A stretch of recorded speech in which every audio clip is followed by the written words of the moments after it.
Vintage Magic. Game, collect, invest. For more information about our consulting and professional services, visit vintagemagic.com.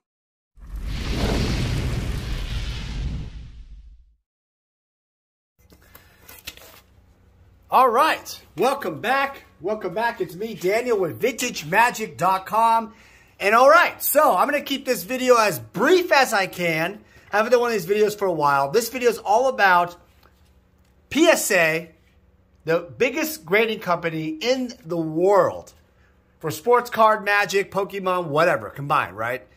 They announced March 30th, 2021, from Steve Sloan, president of PSA, they're suspending all services for pretty much all of their mid-tier, low-tier services, except like the top-tier stuff, until July 1st, 2021. I'll put the link of the announcement below so you can have it. Feel free to read it all. Here's the email. So basically, Steve Sloan basically says that the backlog of cards is so massive.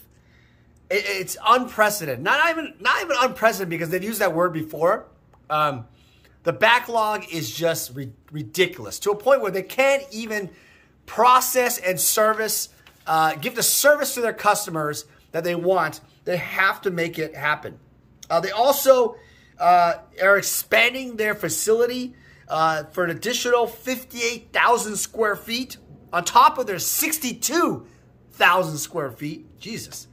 And they're increasing their employees from 783 employees to 421 employees since January 2020.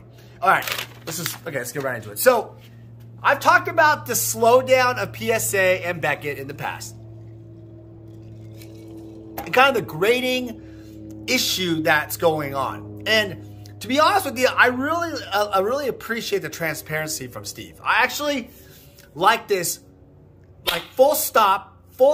I gotta stop whatever we're doing, and I gotta catch up and make sure that the people that have been waiting for probably a year or years with the S for their cards on the slower services, we need to get those orders out, because we're overwhelmed.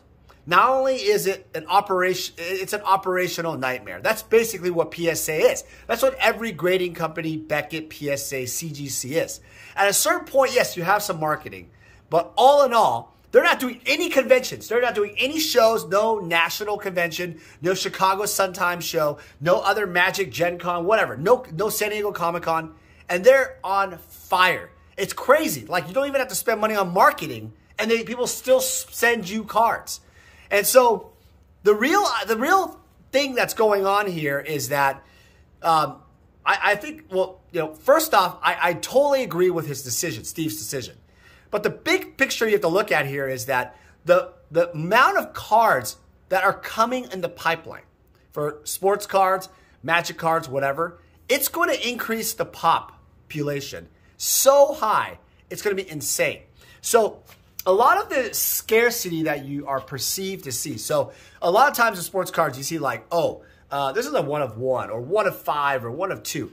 But the thing is, when you have, I've heard a rumor, almost 1 million cards. I mean, that's insane. 1 million cards in the pipeline. Let's say it's like 200,000. Let's say it's 500,000, whatever, right? Those cards really affect the population in scarcity. So if you're bidding on the cards on eBay, Heritage, whatever, right? Golden auctions, and then you basically go off and wait, a few months here and there, they're going to keep increasing the population. You have no idea what is the actual rarity if you're investing. But I honestly don't think it really freaking matters. I honestly think that people there's way more demand than there is supply in terms of graded cards and investing. People just want to invest in sports cards, Magic cards, Pokemon cards, any cards. It doesn't matter. They want even Marvel comic cards. I mean, Marvel cards. Look it up. 1990 Marvel Universe cards. I used to buy those. I had like 100 PSA 10s. 100 PSA 10s, something like that. I was the first person to really grade them. And I just had them. I collect them. And now, look on eBay. They sell for $500 to $1,000 a PSA. Oh my God, $1,000 for a car, for a box. You could have bought a box for 20 bucks. I mean, if you I mean, it's like probably 2 or 3 years ago, it was 20 bucks for a box. I'm outlining a story that basically is people are going back to nostalgia, areas of investing, cards, cards, whatever, sports cards, areas that are not touched, that have not basically battered down, people that really didn't appreciate them, less appreciated stuff, they're going to that. And that's why you're also seeing people grade ridiculous stuff like 8th edition comments. I don't know why people do that. 8th edition comments, 7th edition comments, 9th edition comments. Rudy put out a video recently. It's going back to nostalgia. Rudy actually had a good point on that.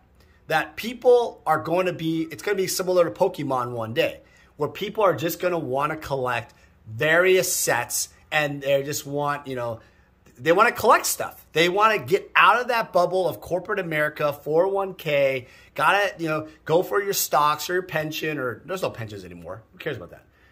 They're basically going for investing that is not the mainstream. And that's just the trend that we're in for an indefinite amount of time. I'm telling you, it's not going to end.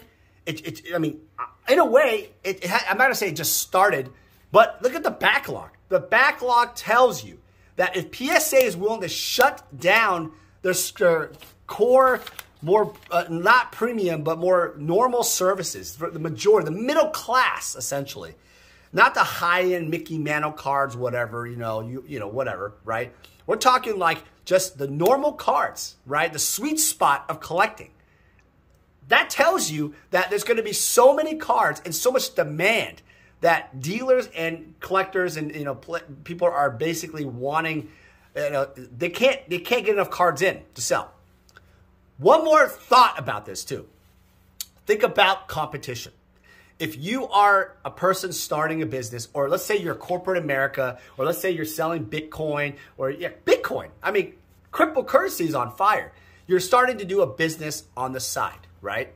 You're starting to do business on the side, realizing that sports cards, baseball cards, sports cards are baseball. What am I talking about? Any cards is going to be an alternative investing, kind of getting away from the inflationary rate and really making an exponential profit. That's what it has become. That's what's happened, is there's so many businesses, so much competition now. Everybody's going after the same sealed product. Everybody wants to do a box break. Everybody wants to do, like I want to sell fractional shares of packs and open them in Pokemon channels. It doesn't matter. Everybody's doing it, and eventually the supply will get dwindled and dwindled. And you got so many people doing it, it's absolute insanity. And also, the economy itself is so strong overall. People who are involved in this have made so much cash in this industry. They're buying up homes, cars, luxury items, clothes, vacations. These are the new millionaires. New millionaires.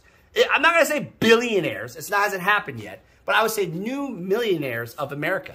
The people in the collectibles industry. For so long, people thought these guys grinding it out in Frankensons. You know where I'm at, Industry, California. Grinding it out in different shows across the East Coast, whatever, West Coast, Midwest, Texas, Chicago. You're grinding it out, and finally, the respect is there. Because the amount of money you're making on these cards, if you held them and you kept investing, is in the millions, M's, right? Maybe even 10 million for some of you guys, right? I hope you guys are saving your money, investing in things other than just more cards, putting it into something where your family, pay off debt. Don't just buy boats, Ferraris. Buy some stuff that are not, more conservative. But this message from PSA is just exactly what I have been saying the entire time. This isn't going to stop. And I'm telling you, if you're thinking about getting into it, the time is now. Hey everyone, it's me, Daniel with VintageMagic.com. I want to share with you more about how we handle consignments. So to begin the consignment process, we actually need to start with the consultation service. In this consultation, I will determine what you're looking to do. And generally, consigners usually tell me, hey Dan, I'm looking to sell my items and maximize the value of their collection. After we determine through the consultation, I usually like to do an appraisal process. And an appraisal process in terms of a consignment is more fitted towards authenticity and valuation for current market values. From there, after a contract is crafted and signed, we will then receive the items from you. The reason why our consignment process is very thorough is we also identify cards that could be graded so then they can maximize higher dollar values. So the payment process is very simple. Once we have sold your items, you'll get an updated ledger and we will process payment for whatever form of payment you need. As a consignor, you're gonna experience our white glove service. What that means is I'm gonna personally handle your collectibles from beginning to end. And rest assured, the client that purchases your collectibles will also receive the same white glove service. It's a signature service that I really pride myself on in working closely with my clients. Vintage Magic. Game, collect, invest. For more information about our consulting and professional services, visit vintagemagic.com.